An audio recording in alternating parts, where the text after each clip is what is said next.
वो सबके कर्मों का अधिष्ठाता है, वो देख रहा है तुम क्या कर रहे हो, इसलिए भोगना पड़ेगा। किसी और के देखने की जरूरत नहीं, कर्माध्यक्ष वो परमात्मा, वो देख रहा है तुम्हें। डरो, उससे डरो।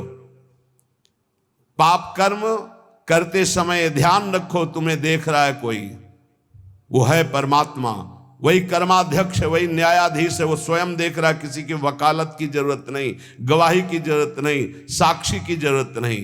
कर्माध्यक्ष, वो समस्त कर्मों का अध्यक्ष स्वामी तुम्हारे कर्मों को देख रहा है, उसका अवश्य फल तुम्हें देगा। सर्वभूताधिवासः, समस्त भूतों में वो निवास कर रहा है, पक्का निवास कर रहा है। साक्षी चेता, वो सबका साक्षी है और चैतन्य घन स्वरूप है। केवलो निर्गुणश्च, वो सतोगुण रजोगुण तमोगुण तीनों गुणों से ऊपर उठा हुआ निर्गुण है। निर्गुण का तात्पर्य होता है गुणातीत। गुणातीत माया के इन तीनों गुणों से ऊपर, सबको चेतना प्रदान उसी से होती है। चैतन्य शक्ति उसी से जागृत होती है। एको वसी निष्क्रियाणाम बहुनामेकम बीजम बहुधा यह करोति तमात्मस्थम येनु पश्यन्ति धीरास्तेषां सुखम शाश्वतम नेतरेषाम। जो अकेला एक अनंत ब्रह्मांडों में, अनंत भूतों में, अनंत शक्तियों में अपनी शक्ति का संचार करता है, वो सबका शासक एक ईश्वर है। वो प्रकृति को बीज रूप से अनेक रूपों में परिणित करके विराजमान है। ये सब वही साक्षात विराजमान है, वही प्रकट रूप में दिखाई दे रहा है, वही अप्रकट सबके हृदय में विराजमान, सबसे परे सब में भरे, सबसे परे और सब में भरे।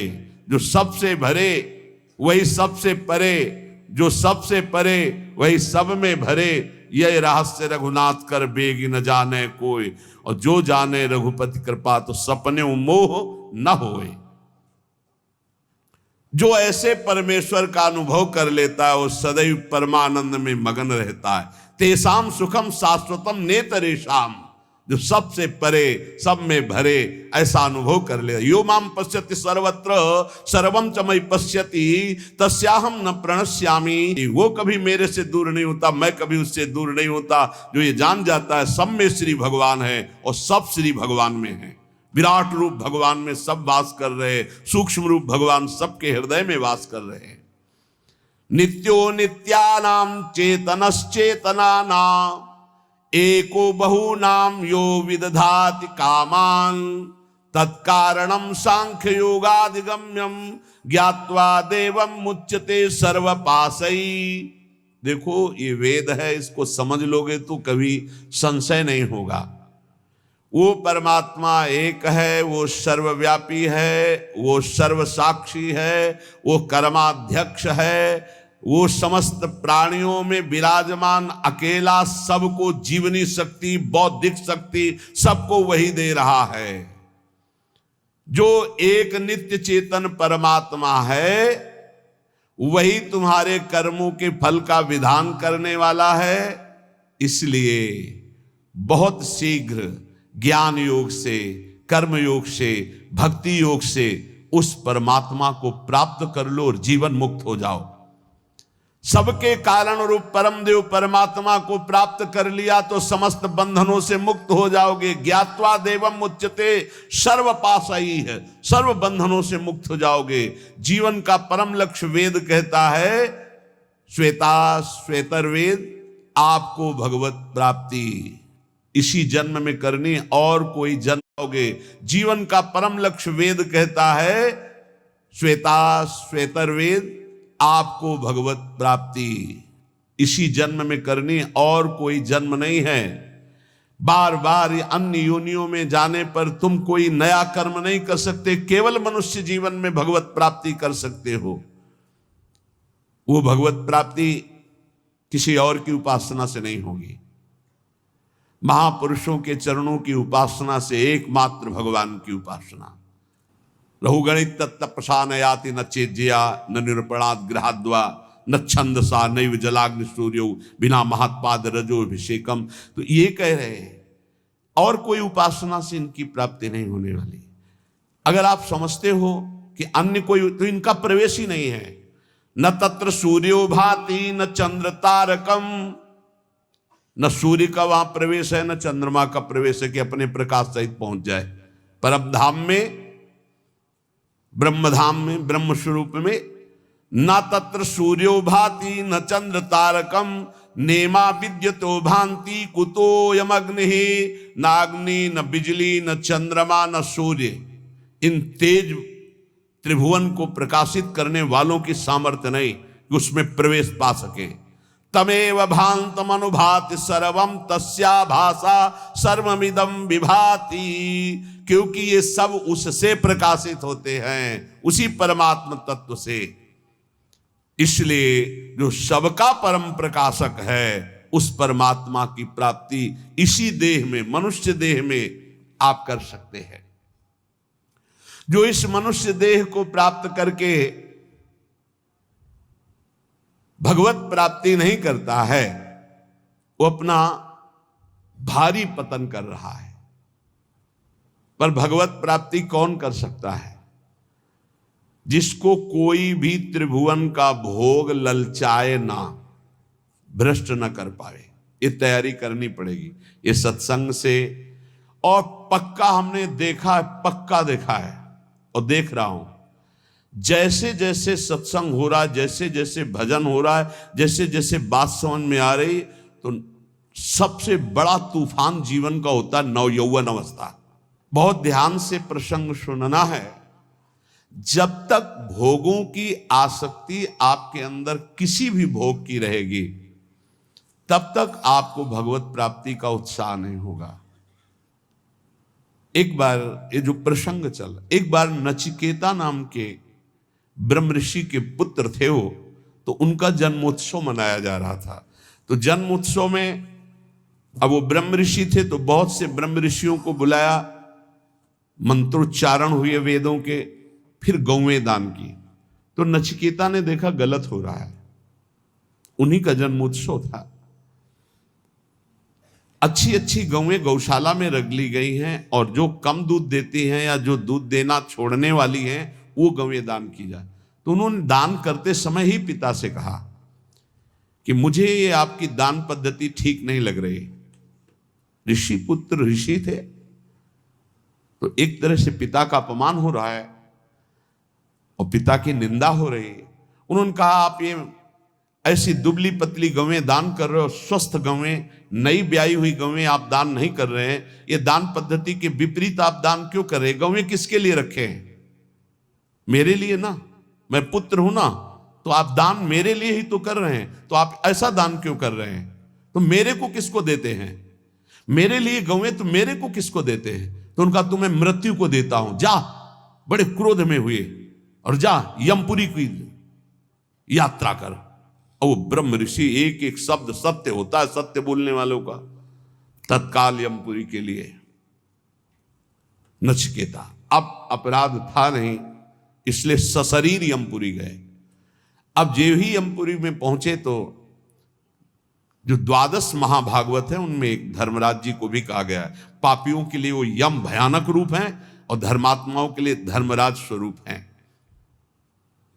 वहां वो थे नहीं, वो ब्रह्म सभा में किसी कार्य हेतु गए हुए थे। उनकी पत्नी ने आतिथ्य सत्कार करते हुए नचिकेता को वहां रखा कि जब तक धर्मराज जी नहीं आते हैं तब तक आप विराजमान रहिए। धैर्यपूर्वक वहां रहे। जब धर्मराज जी आए तो उनको कुछ बताना नहीं होता, वो सर्वज्ञ है। तत्काल देखा कि हाँ इनका कैसे आगमन हुआ, जान गए, बहुत प्रसन्न हुए। हे ऋषि बालक, मैं तुम्हें हृदय से सम्मानित करता हूं, मेरा आतिथ्य स्वीकार करो। अर्घदान किया धर्मराज जी ने और कहा मैं तुम्हारी धर्मनिष्ठा, सत्यनिष्ठा और परम पवित्र दूसरों के प्रति सुख बुद्धि का नमस्कार पूर्वक प्रशंसा करता हूं। मैं बहुत प्रसन्न हूं, बोलो तुम क्या चाहते हो? उन्होंने कहा मैंने सुना है कि आपको ब्रह्म बोध है, अध्यात्म विद्या के आप परम ज्ञाता हैं, मैं आपसे आत्मज्ञान चाहता हूं। उनका नहीं, तुम पृथ्वी का सम्राट पद स्वीकार करो, सुंदर सुंदर नव युवतियां रानियों के रूप में तुम्हें मिलेंगी, मैं तुम्हें सम्राट पद में अभिषिक्त करूंगा। मृत्युलोक का सबसे बड़ा बलशाली, स्वस्थ रहकर हजारों वर्ष तक भोगों को भोगने वाला, चिंतित पदार्थ तत्काल उपस्थित हो जाएंगे, जो सोचोगे वही हो जाएगा, ऐसा तुम्हें आशीर्वाद देता हूं। बोले नहीं चाहिए, मुझे आत्मज्ञान चाहिए, छोड़ो। मैं तुम्हें स्वर्ग का देवराजेंद्र पद देता हूं, नवीन नवीन अप्सराएं तुम्हारी सेवा में रहेंगी, समस्त भोग वैभव देवता तुम्हारे अधीन रहेंगे, ऐसा मैं तुम्हें वरदान देता हूं।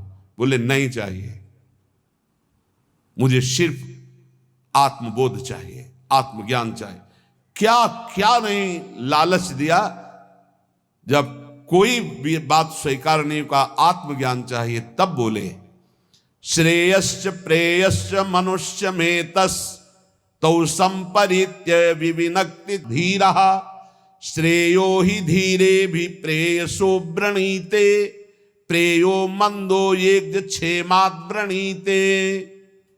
हे नचिकेता, तुम महान हो। जब कोई भगवत मार्ग में चलना चाहता तो उसके सामने दो वस्तुएं होती है, एक श्रेय और एक प्रेय।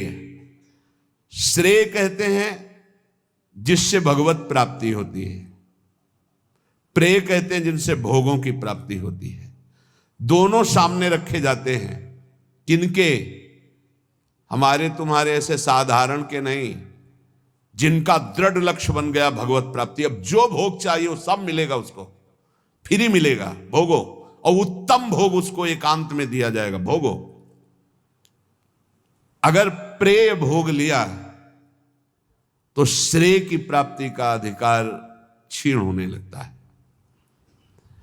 अगर प्रेय को ठुकरा दिया तो श्रेय की प्राप्ति, श्रेय माने कल्याण, परम भगवत प्राप्ति, परमानंद की प्राप्ति, प्रेय भेजा जाएगा। यहां तो प्रेय के लिए ही श्रेय को स्वीकार कर रहे, भगवान को साधन मान रहे हैं और भोगों को साध्य मान रहे हैं, जबकि साध्य भगवान होने चाहिए, भोगों को साधन बना दो। नचिकेता, तुमने प्रेय को ठुकराया है, तुम श्रेय के अधिकारी हो। ध्यान देना, ये भगवत पार्षद हैं सब, ऐसे आप आगे नहीं बढ़ेंगे। आपके लिए भेजा जाएगा, ये ले लो, भगवान को छोड़ो, ये ले लो, भजन छोड़ो, ये ले लो। कोई वासना लेके जाओगे, भरपूर वो वासना की पूर्ति की जाएगी भजन छुटवाने के लिए। ये अंदर बैठा ये संत वाणी इसीलिए सुना रहे बड़े बड़े महापुरुषों की।